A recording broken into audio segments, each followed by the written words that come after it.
Welcome to partialarc.com. Don't do that.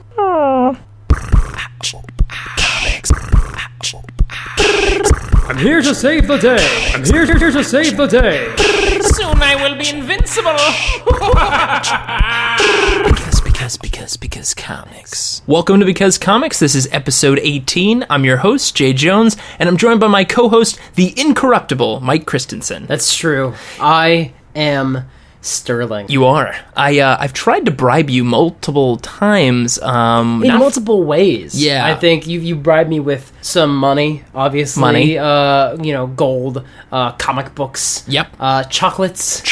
Cocaine. Lots of things that you've tried. And I'm Right. saying, like, Jay, I have plenty of all of these things. That's true. I have so much chocolate. Because Jay. you used to get bribed all the time, and but Oh, yeah. recently you've taken up the mantle of incorruptible. Yeah. I mean, I can't be corrupted any more than I already have been. Right. And Basically, when we say incorruptible, what we mean is there's no more corruption that can happen. I'm out of everything. You've hit the bottom. You've actually established the baseline of the bottom, which is not a bad business. When you claim that you're incorruptible, people just want to corrupt you more. Yeah. They just want to give you more stuff. I've hit bottom, babies. I am down. I'm damned as I mean, hell. look at how many mansions I have. There's so many mansions. There's so much blood on my hands, guys. so much. It's good to be here, everybody. We have got a hell of a show for you. That was a pun, and you'll find out why later. Yeah. Oh, boy. Oh, boy. But before we get there, we're still reading comics and talking about them. Jay, what are you reading every month that we should be reading? All right. Well, my pull for this specific episode is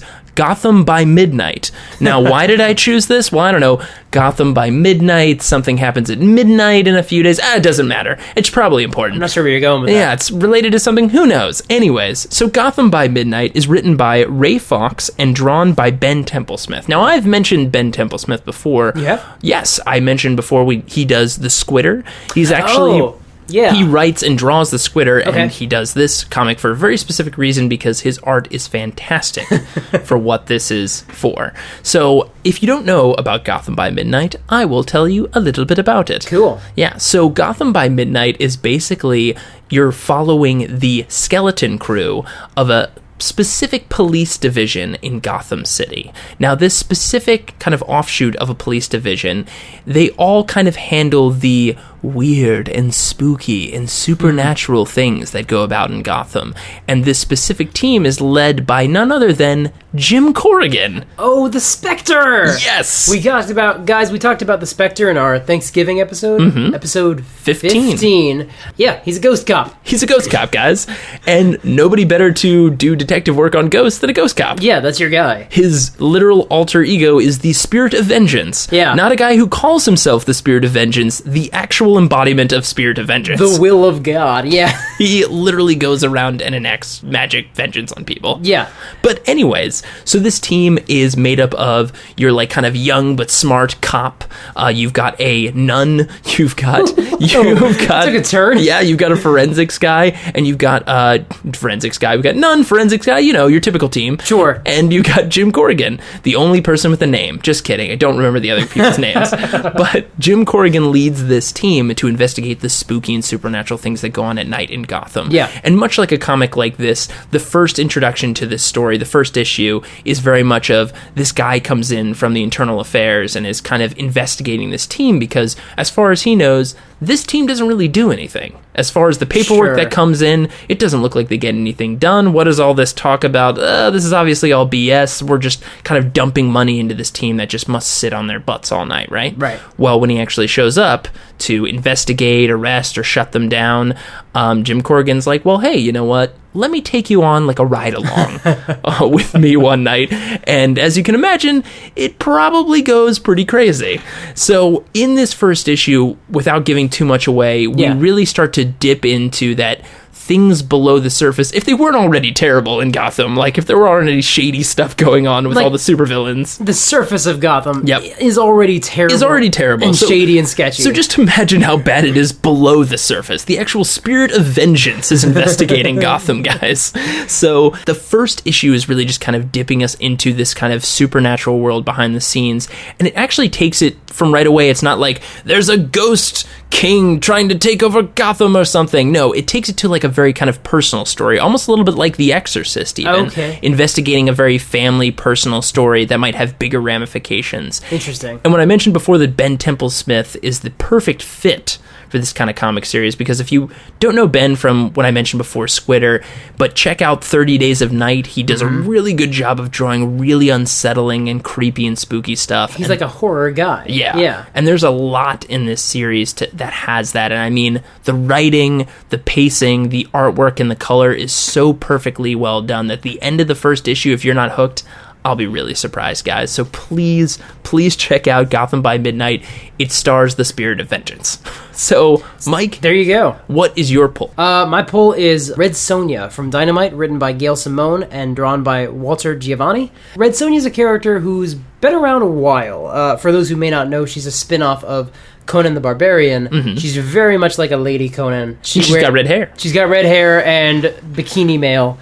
You know, she's got just chain... You know, the standard safety that everyone is required to wear. She's got chainmail over her boobs and loincloth area, and that's it, basically. Yep. That's all the armor she wears. That's all you need, right? In the olden barbarian times. Most of the time, yeah. Right. So she's a character that I've read a few old Red Sonja comics from the Marvel 70s, I think, and she just hasn't done a lot for me in the past, but Gail Simone has had a really interesting approach to Red Sonja and the way that she's written. She's very engaging as a character, because I feel like the character either falls too much into the Conan the Barbarian model, right, or too much into kind of like Wonder Woman territory where she's just professing, like, again, bad Wonder Woman stories are really easy to write because all you have to do is make them really heavy-handed, awkward talk about gender dynamics and not actually know what you're talking about. Yeah. And that happens with Red Sonja a lot too, where people aren't really thinking things through. It's just like, well, she would say this cause ladies, right, guys? Right? Yeah, like, and it just like rings false a lot of the time. But this version feels very genuine. She does feel like not necessarily a barbarian, but certainly not a civilized member of society either. She's definitely 100% badass. There's definitely she's 100%. She's super badass,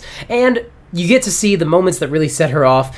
She likes her whiskey. She likes her really? ales. That's really where she gets, like, when things get personal, is moments like that. Okay. Where it's like, they shut down the taverns. That's like a big moment. That's not awesome. like the plague is out there. Not like these fishmen are attacking. Because, guys... They're fishmen? This isn't just the normal world with Conan or, you know, with They're not just barbarians. fighting warlords. Exactly. This is like this weird, monstrous D&D style. Like, there's monsters. There's fishmen. There's giant snakes and things. It's a whole big deal. That's awesome. And she, like, gets really personal about, like, ale. But also, like, points of honor.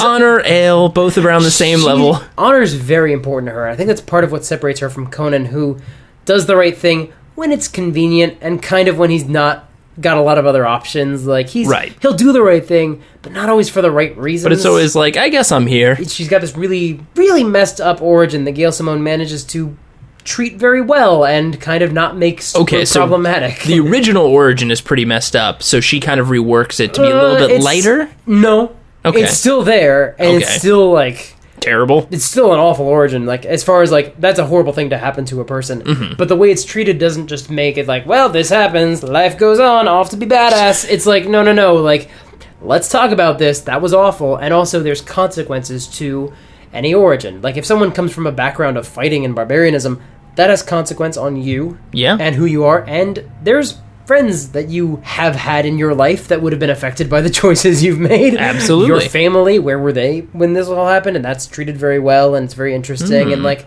there's some really cool mythological stuff. I don't really want to say a lot about it, but just check out the first trade paperback is out. I definitely suggest you check out Red Sonja if you just like fun adventure. All right. Well, it was a great pull. So now we're going to be diving into our crazy and interesting main segment today. Mike, kick things off. Spider-Man, one more day. Oh boy. Okay, guys. So, in the spirit of the new year, we're going to take a look back at things that maybe weren't handled so well in comics, and, you know, take a look forward at what could be better. Yeah, there's the resolutions, guys. With any resolution, you have to take a look at what's not working. And hopefully go forward with a more positive direction. In the spirit of learning and betterment, we're going to take a look at probably the most damaging character-wise story that Spider-Man's ever been through, something that really breaks what the character's about. And that's a lot to say, especially for this podcast, when we've had a lot of stories where Spider-Man wasn't that great. Yeah, he, killed folks. Yeah. Accidentally. Unintentionally left people to die a lot of times. He's not been the greatest hero in the segments we've talked about, but he's still trying to do the right thing and doing his thing. Guys, we're talking about Spider-Man One More Day, which actually came out from November to December. It ended right around New Year's. Oh, okay. In 2007. It actually ran in 4 issues over 3 different series. For a little bit of background, at the time there were 3 ongoing Spider-Man titles. Amazing Spider-Man, Friendly Neighborhood Spider-Man, and Sensational Spider-Man. They were all written by different teams, and all kind of doing their own thing. They all had to work under the same status quo. Right. And they all kind of focused on different things. It didn't feel connected. It didn't feel like you had to read everything, and obviously, Marvel wants your money. Right. So what they ended up doing after One More Day was canceling Sensational and Friendly Neighborhood and releasing Amazing Spider-Man 3 times a month. So basically, you're getting the same amount of comics. And giving Dan Slott a bunch of cocaine. And just locking him in a room. That was the thing. They actually brought in a bunch of writers, like a TV show, to rotate out. So Brand New Day wasn't just Dan Slott. It was Mark Guggenheim. It was Zeb Wells. It was all these folks coming in and out. Mark Waid wrote a few issues. And it really was like this rotating cast. The writer of Back to the Future, Bob Gale, wrote a couple of issues. No, they were bad. Oh, okay. He's not a good comic book writer. I'm sorry. That movie's great, but he did not write good Spider-Man It's about comics. your kids, Peter. It's about your kids. But One More Day itself is a broken story. And here we go. So I cannot wait. Again, a bit of background. In the comics, Spider-Man just unmasked during the Civil War storyline. He unmasked to the world and said, "I'm Spider-Man and I'm registered with the government." And then, unsurprisingly, the Kingpin had him killed. But he dodged out of the way of the bullets because that's what you do. That's what he does. He feels the bullet coming, Spider Sense, ducks out of the way, pins Mary Jane to the ground. Aunt May gets shot in the stomach by a sniper bullet. Oh, wow. And gets hospitalized. You don't remember this. No, I don't. It's been 2007. It's been Look, 7 Mike, years. I put a lot of these memories in a box somewhere in my mind and then burned it. I'm going to dredge them up for you, Oh, sir. goodness. This story opens, again, with Aunt May's in the hospital, and Peter is still talking about how it's his fault because he's the one who unmasked on television, which you're not supposed to do. Which is not something you do when you're Spider-Man, and all of your family members are going to get obviously killed by rogues. All 2 of them, but still. Right. And, the doctor tells them, there's not a lot we can do. She's barely got any brain activity, and obviously she's not checked in under her name because people would be able to track her down. So she can't use her health insurance if she has any. Right. And that's a real problem. And which means she may end up in a charity ward, and Peter is freaking out about this idea, so he's gonna go find someone.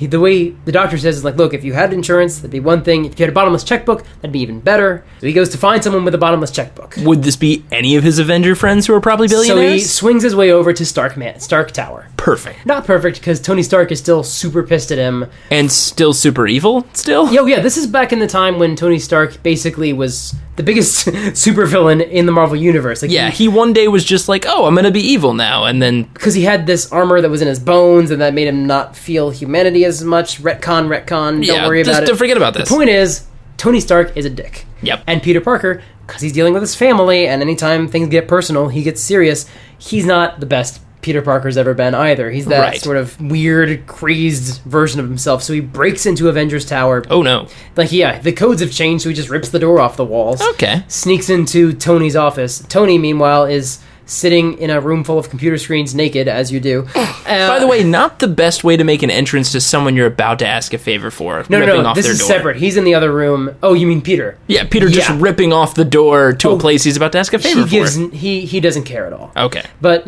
Tony, he sees the alarms go off, and his armor comes out from inside his bones, which is a thing that happened to guys. Creepy and weird. Yeah, and he goes and tackles Peter out the window. So they tumble into an alley. Tony says look, I'm gonna arrest you, and Peter just straight punches Iron Man in the face, and it's played this great big moment, and you see the blood coming off Peter's knuckles, and Iron Man's fine. It didn't hurt really at all. You do know I've been punched by the Hulk and a bunch of times. A lot. So then, he's about to fire on Peter, so Peter just opens up with his organic webbing. By the way, guys, a couple years earlier, he went through this weird thing where he died and he came back. Don't worry about it. The point is, he has organic webbing now. Okay. Just like he did in the movies. It was kind of to tie in around that same with time the movies. Yeah. So he's never just spent himself. He's never just like shot organic He webbing. doesn't have those situations where like, damn it, I'm out of webbing. Or, Right, exactly. So he now just unloads. He fires until he runs out, and then he like opens his eyes because he does it with his eyes closed, and then he opens his eyes, and Iron Man's webbed up in the alley, like completely cocooned. And Peter rips his helmet off and says, "Shut up, man! Shut up! Stop trying to arrest me! Shut up, man!" It feels very immature, Weird. And he's like, "Look, May is dying, and it's totally your fault because you made me unmask, and you told me I could trust you and that they'd be safe. And then as soon as I left because I didn't agree with what you were doing, they got killed. They got attacked. I got attacked, and I couldn't keep them safe. And you're gonna do this or else." And Tony's like, "Or else what? You have no bargaining chips." Yeah, literally nothing. And Peter's like, "Or else she's going to die. You liked May." Because there was a while where Peter didn't have a place to live, so he and Mary Jane and Aunt May lived in Avengers Tower. Not a bad place to stay. Jarvis and Aunt May got freaky. What? Jarvis, who, by the way, is not an artificial intelligence. Nope, he's a he's a butler. real person. He's a butler He's like in the Alfred. comics. Jarvis and May had a thing? Guys, there's some of you out there who may not have wanted that mental image in your head. But it's there now. I'm sorry. I'm going to have to say I'm sorry a few more times today. But yeah, he's like, "I know you like May. You can't just let her die when this is obviously your fault, and she's going to die. I don't want to lose her." And Tony's like, "Look, man, I can't get involved because like you're a fugitive, and that would be against everything I want. I'm going to leave you alone now. I'm going to go back to the tower. I'm going to leave you out of respect for May. Go have your last minutes. Go say your goodbyes. Next time, all bets are off." Pretty cold. Yeah, and he goes back to the... Again, he's a supervillain now. Yeah, really, pretty much. He's very robotic at this point. He goes back to the tower, and there's on the fridge one picture, and it's a family photo. Basically, it's like all the Avengers hanging out, all the new Avengers, so Luke Cage and Jessica Jones, and May and MJ are there. And Jarvis is like, "Will there be anything else tonight, sir?" And Tony's like, there is one thing. So Peter goes back to the hospital, and he's like, "Look, there's not. I don't know if I got anywhere." And Jarvis shows up. He's like, "Yes, I'm here to take care of my cousin, Aunt May." Well, not Aunt May, but my cousin May. I'm gonna hear. And he sees her in the bed. And he's like, "I'm sorry. I thought I was prepared. And Tony told me, and I thought I was prepared. But I love her so much." And Wow. yeah, and he's like, I mean, who doesn't love Aunt May? Who knows it? And he breaks down crying, and then he gives this check to the doctors. He's like, "Yes, you'll find this is all in order." And of course, mysterious butler checks. The number one thing we accept here at the from my hospital. cousin, and not at all traced back to Stark Industries. Right, or exactly. anything. That's not how money works, right? But we get the sense this is a one-time thing. The door's closed after this. So, and the doctor Look, if this is the time to cash in your chips, this is the time to cash in your chips. But the doctor says, like, "Look, this is going to help." And, the hospital was going to ask questions I couldn't answer. The doctor is being really nice. He likes Peter. He knows that Peter's Peter because he unmasked, and he's like, "Look, I had an uncle who almost died, but Spider-Man saved him. I'll do everything I can for you, man, but the hospital will ask questions." Right. And now they've got this money. He's like, "Look, man, thanks, and this will keep the hospital off her back, but she is dying. She's 120, whatever she is at this point. Like, there's nothing I can do," which maybe would have been something to tell him before he went and got the but he's kind of made this clear. She's on the way out the door. He's like, "There's nothing we can do," and Peter's like, "There's nothing you can do. But I hang out in much different circles than you, and I know all of the heroes. I know I can find someone." So he puts on his costume, and he goes out. His first stop is Doctor Strange. I was going to just say, go to the guy who literally shoots magic everywhere. And he goes to Doctor Strange. Doctor Strange's house is all boarded up because he's on the run from the government. And so he basically made it look like he moved away and hung a sign outside that said future Starbucks location. But if you go inside... It's still if you're an ally, you still see... the Sanctum Sanctorum. Sanctum Sanctorum as is. Meanwhile, if you're just some government stooge, it looks like... soon to be Starbucks. Exactly. But he doesn't even ring the bell. Peter, is about to, and Doctor Strange's voice is like, "I felt you coming for miles." Phrasing. But Peter's like, "It's a matter of life and death." And Strange says, "It always is when someone comes to my door." I get the sense that Doctor Strange is lonely. I'd certainly say he is. He's very bad at greeting friends and allies. We're going to see that his bedside manner leaves something to be desired. Probably. But, he explains what's going on, and Doctor Strange reminds us what his origin story is. His hands were shattered in an accident. He was a surgeon. He was a Doctor Strange. Not a ceremonial title. Nope. His hands were shattered, so he went looking all over the world for someone to heal him magically. He didn't find that. Instead, he found sorcery. He found a way to be... He became the Sorcerer Supreme, but his point is kind of like, And Peter's like, I am not in the mood for everything happens for a reason. I am so not going down that road. Also, it's like, you do magic. You make, like, portals to other dimensions. You didn't find one book that said, by the way, if you ever get shot, maybe you rub this, special magic lotion. And Steven says, like, look, everybody dies, but obviously we know Peter's greatest superpower is guilt. Yep. And he's like, look, if it was old age, if it was a heart attack, it'd be tough. I could get around it. I could deal with it. This is my fault. She wasn't, she didn't have cancer. She was shot by a bullet that was meant for me. This is my fault, and I can't just let her die. So Doctor Strange summons the Hands of the Dead. Okay. And which let you travel over space and time. And Peter the Hands of the Dead let you travel over space and time? I have no idea where they're called that. His spells are pretty weird, man. And Peter gets really excited, and Doctor Strange is like, calm down. I'm not going to send you back in time, jackass. Like, you can't change anything. I'm going to let you go anywhere you want right now. You can be in many places at once. You can ask as many people as you want. I can't help you, but maybe someone else out there can. This saves you some time, because I know time's a factor. So Spider-Man is everywhere at once. He asks Beast, Black Panther, Yellow Jacket, Kirk Connors, Reed Richards, Dr. Doom, Dr. Octopus, Morbius the Living Vampire. Whoa! Even others. He hits everybody. And no one can help.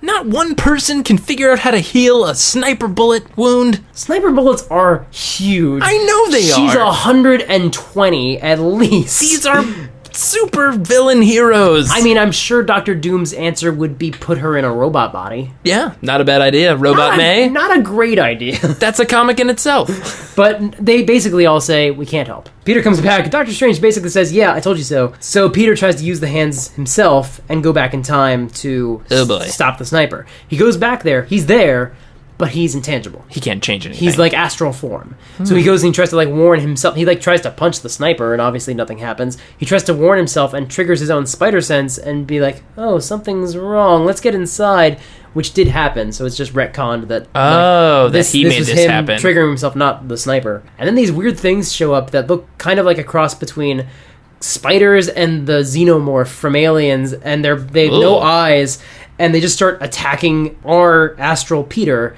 and really doing some damage. Gotta watch out for those time astral spiders, Mike. They're hurting him and like damaging him. And does he like still have his like strength, his spider moves? He manages to fight them off and get into the motel room just in time for the bullet to go off, and he stands in front of the window, and obviously that doesn't do a damn thing, except now he gets a perfect view of getting to see her get shot. Because before he tackled MJ to the ground and he looks up and turned around and she was all bleeding. Now he sees it happen.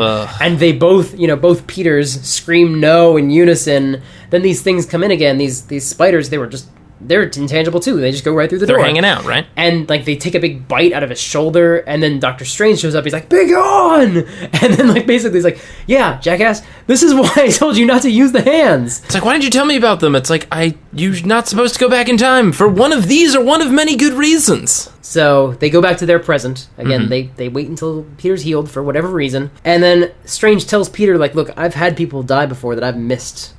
I haven't been there for the last moments. You will kill yourself if you miss this. So do yourself a favor. Go there. Go be with May. That's what matters right now. And then, thanks, Doctor Strange. You know what? For a guy who has weird bedside manner, not too bad. Peter goes outside, and this little girl approaches him, basically. This little red-haired girl says, no, he can't save her, but I can.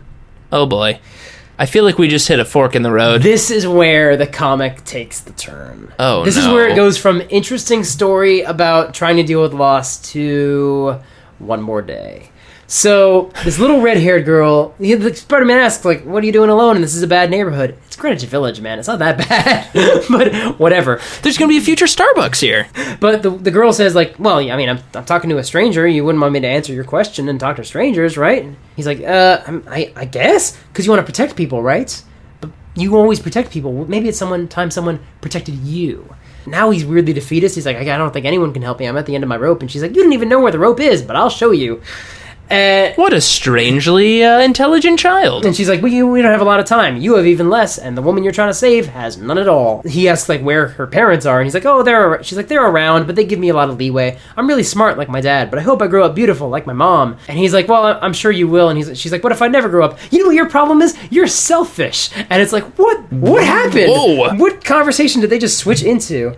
But she says, you're selfish and self-involved, and you always put your pain at the center of your universe.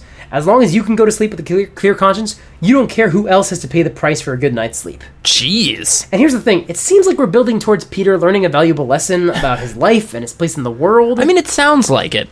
You'd think. You'd think that's where we're going.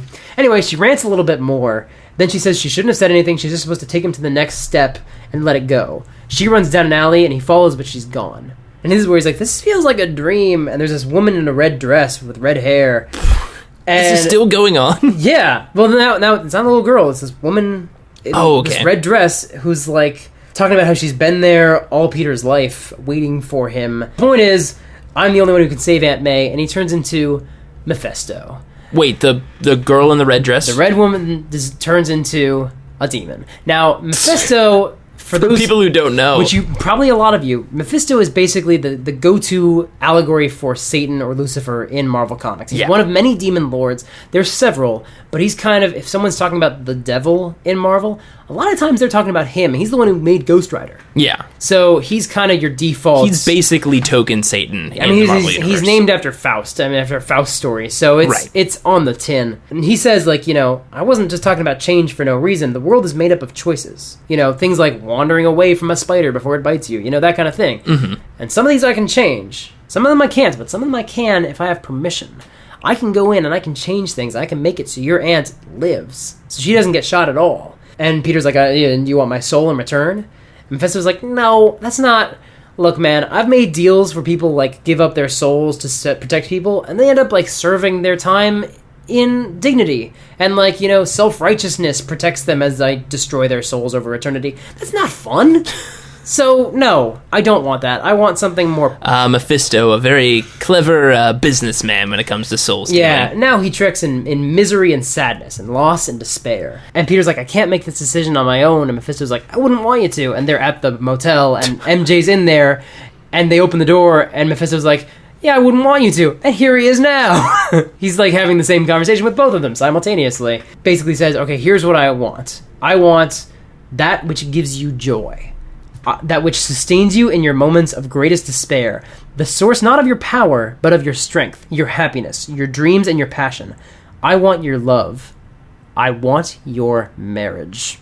Mephisto is going after Spider-Man's marriage? Yep. Peter literally tells him to shove his offer, but MJ wants to hear out the terms. How's it going to work?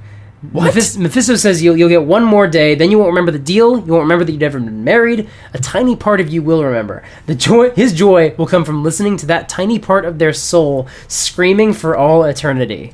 And he's like, all right, guys, you have till midnight. You either lose her at midnight or you lose her at midnight. Peace! Basically, the whole next issue is them trying to decide... what to do? Well, they're just agonizing over this decision, and, What? Look, MJ asks the question that literally everyone else in this comic has asked Peter. What if it's just her damn time? Yeah, she is 120. You know what, man?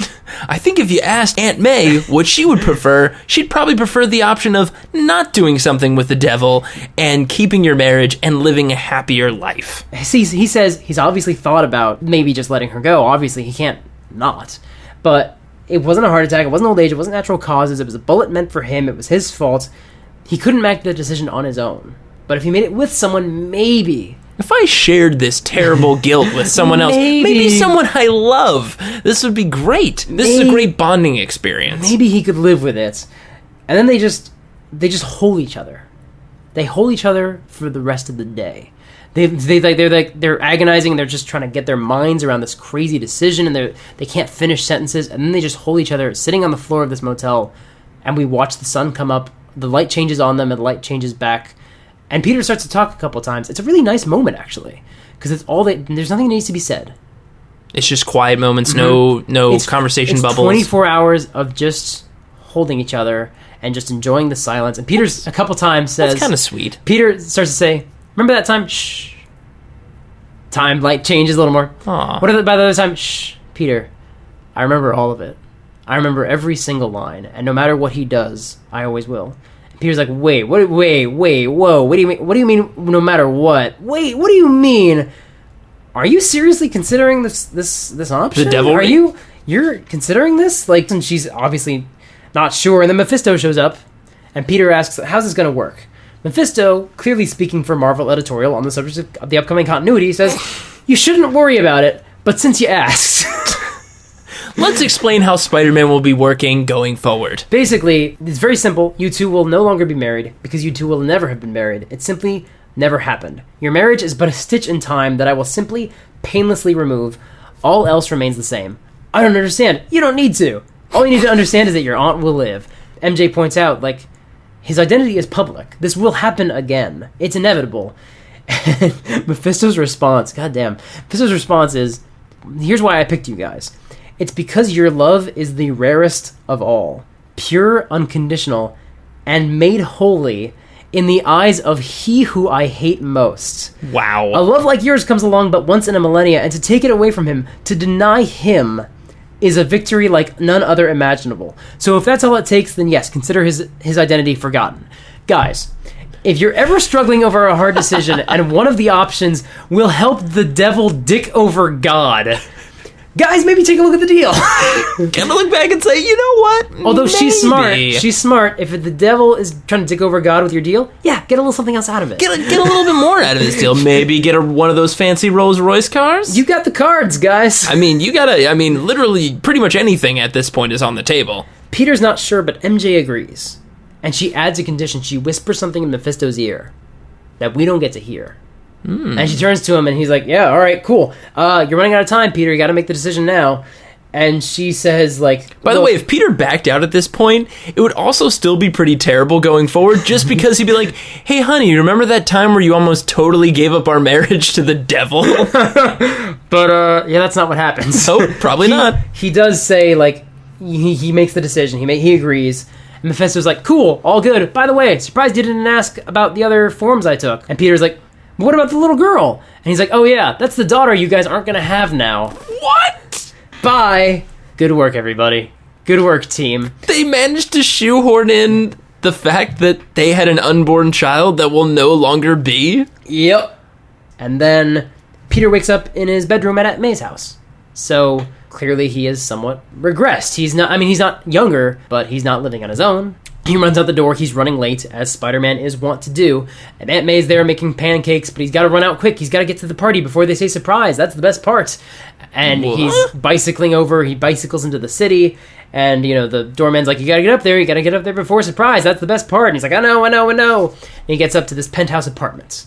And all these people are there. And Flash Thompson's like, Peter, you almost missed the surprise. And that's the best part. I know. He sees MJ in the room. And they are not talking. And then they're like, oh, shh, guys, they're coming. And the elevator opens, and they all say, surprise, and Harry Osborn's alive. What? Harry Osborn's alive, and he says, oh, yeah, here I am, like, or whatever, I don't remember what the line is. Here I am, Harry Osborn. It's all this for little old me, and he brings in 2 new characters, but they all toast, and you can see under Peter's sleeve, the web shooter is there, and so that was, like, our first indication, like, they really kind of reset things to an older school style. And you know what? To their credit, a lot of the comics that came after were really good. I want to take a minute because that is the end of One More Day. But there's a comic that came out right before that. Because again, everyone was telling their stories about Aunt May being in the hospital. And Sensational Spider-Man number 40 was called The Book of Peter. And it's written by Roberto Aguirre-Sacasa, who writes Afterlife with Archie.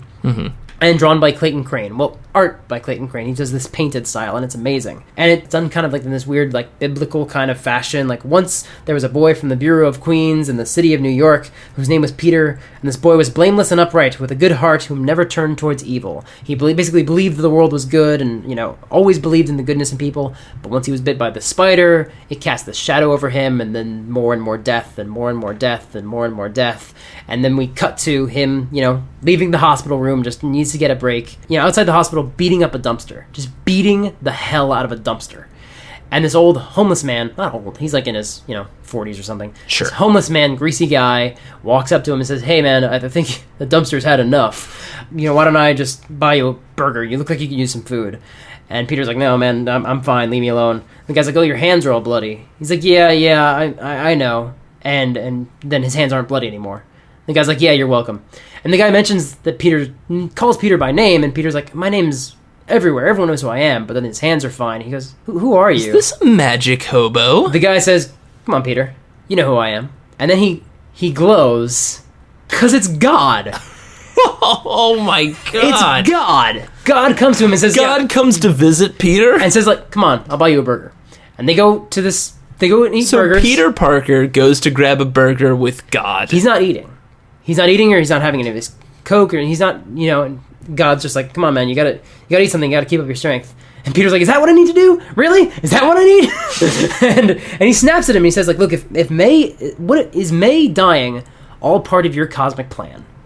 And God, he doesn't call himself God. They never call him that, but duh. Yeah. Obviously. We all know what this is. He just asked this mystical, magical, probably bearded hobo. No, not bearded. Clean shaven. He's got he's got Some stubble. No, he's got kind of like really bad skin. This is something that Clayton Crane does incredibly well. It's kind of like, it almost looks like it could be like Just a stranger on a bus trying to find his way home, Mike. but he asks, is this part of your cosmic plan?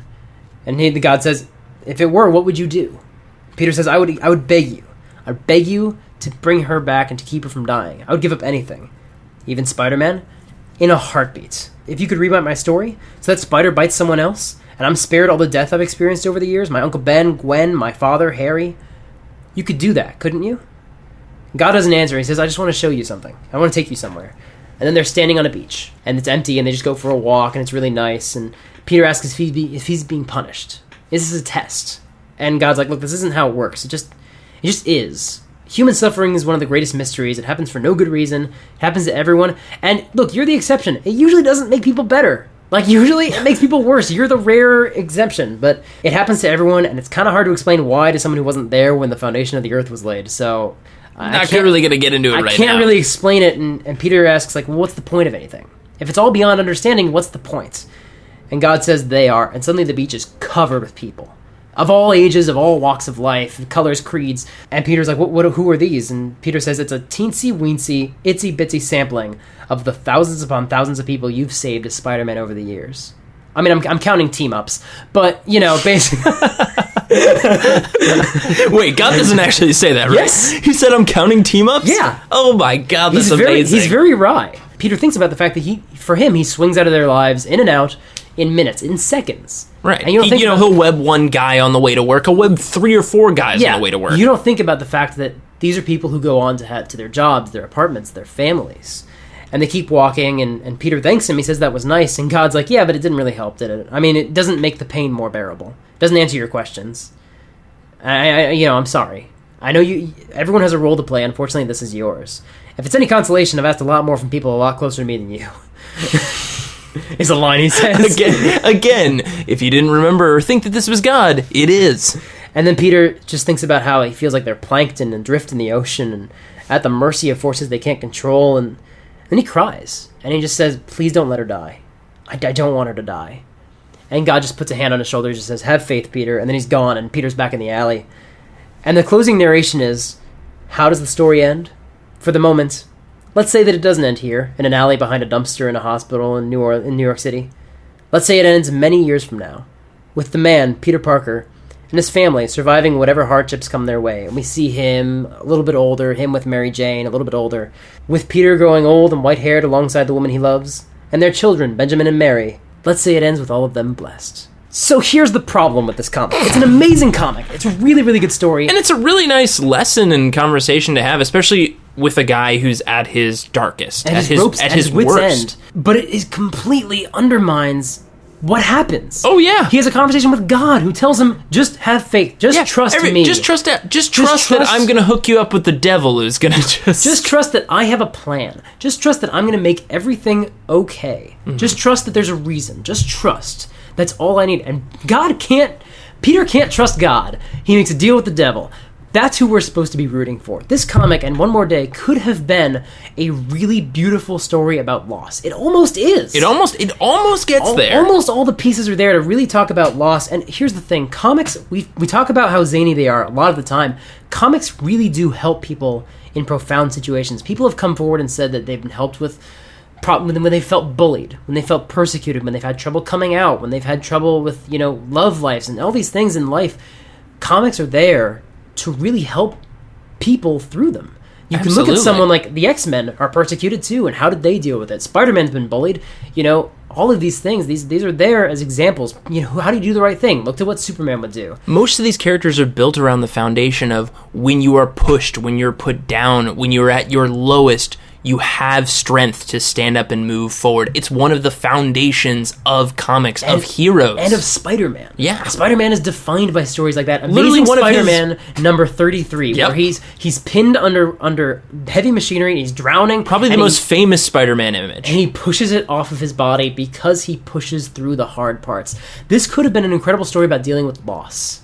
We've all lost people. I've lost Absolutely. I've lost grandparents, and we've lost people to the ravages of time and disease, and this could have been a really incredible story to help people cope, especially this comic. Especially Spider-Man, the most relatable superhero. The everyman. This could have been extraordinary. This could have really been a benchmark in Spider-Man's storytelling, and it just isn't. Instead, it's this weird, it's like, oh man, he makes a deal with the devil, and I understand they didn't want him to get a divorce. So the answer is make a deal with Satan.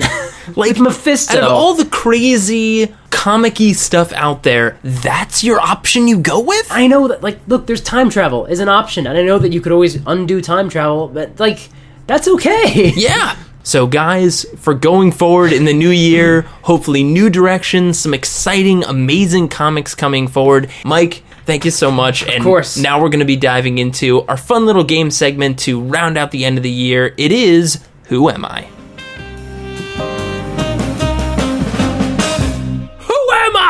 All right, this is our game, Who Am I? So as our game typically goes... It feels like the episode should be over.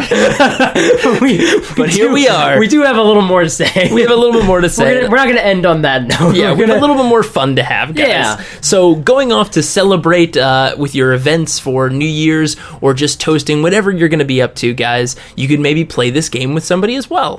For those who haven't listened to our segments of this game before, how it works, it's basically 20 questions. Jay has in his head a hero or villain or anti-hero or something along those lines. Mm-hmm. From Marvel or DC, we have to keep ourselves sane by just keeping it to those two. we have to keep it to Marvel or DC. I get 20 questions. I also have 2 lifelines, because comics.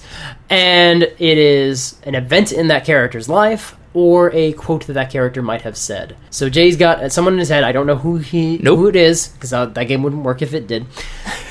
Alrighty, so I guess I start off with the first question, as I always do. Marvel or DC? Marvel. Okay, male, female, or neither? Male. Hero, villain, or anti-hero? Hero. Male hero from Marvel. Not many. Not a lot that fall in that category. Is this character a mutant? No. Okay. Is this character a minority? And I'm going to include religious minorities in that category. So, I guess, or sexual. No, he's not a minority. All right, so we got a wasp. Mm-hmm. Alrighty, not the wasp. It is. No, you've got no. Okay, so he's not a mutant. Does he, in fact, have superpowers? Yes, he has superpowers. He does have superpowers. Mm-hmm. Okay. I was going to ask if he had a tragic backstory, but it's Marvel. I don't need to have to do that. You don't even have to ask that question. Has this character ever shown up in a feature film? No. Alrighty. Has this character ever shown up in a cartoon, as far as you know? Yes, he has shown up in cartoon. I'm pretty sure he has. Okay. I'm going to go ahead and let's ask for a quote. Quote is always a little more challenging because it's a little less out of context. I'm going to go with a lifeline. All right. So the quote is, I could have taken immortality, but instead I chose vengeance. Ghost Rider. No, Mike. Damn! Oh, I thought I could have nailed it right then. That counts as a question, doesn't it? Yes, asking if it's Ghost Rider does count if it's a question. I thought, did you guys see how awesomely, but Ghost Rider's been in movies. I wasn't even thinking. Movies. He's been in 2 of them. You were just so sure of Ghost Rider. How has Ghost Rider been in 2 movies? Mm-hmm. Okay, so, male. I don't know why I said male. That was the part I grabbed onto. I love that you were like, I gotta focus. Let's see. What's the most important thing to remember? Male. Okay. Okay, so you would define this character as having superpowers. Actually, no. This character a member of the Avengers? Is he now, or has he ever been? Yes. Okay. Has he ever been a member of any other teams? Yes. Okay. Let's see. You're at 12 questions. I know. I'm going to go with the event. Okay, so your event is he once ripped a heart out of a chest. Pretty violent. Yeah. Is it Spider-Man? He did sell his soul to the devil. He did, so who the hell knows at this point? Okay, I have a theory. Okay. Does this character use magic? I would say that this character uses a kind of magic. I think I know who it is. So how many questions am I on? You're 14. Is this character currently being adapted to a Netflix television series? You know, Mike, he might be getting adapted to a Netflix television series. Does this character 15 question, Mike. Yeah, I don't know if you're going to get this. Does this character ever team up with Luke Cage in a comic called Heroes for Hire? Whoa, that seems oddly specific, Mike, but I'm going to say yes, he did, and will probably. Did this character ever team up with another character also called Power Man in the aftermath of the event Shadowland? You might be correct, Mike. You are running out. You were getting dangerously closer. It's 17. Did this character invent zero gravity kung fu? You know what? I think he did invent zero gravity kung fu. I'm trying to think of more references to Iron Fist. It's Iron Fist! It's Iron Fist, everybody. It's It is. Daniel Rand. Danny Rand, I don't know if he actually removed the heart from the dragon, but he definitely punched the heart of a dragon. Indeed, guys. Well, that was episode 18 of Because Comics and the end of 2014.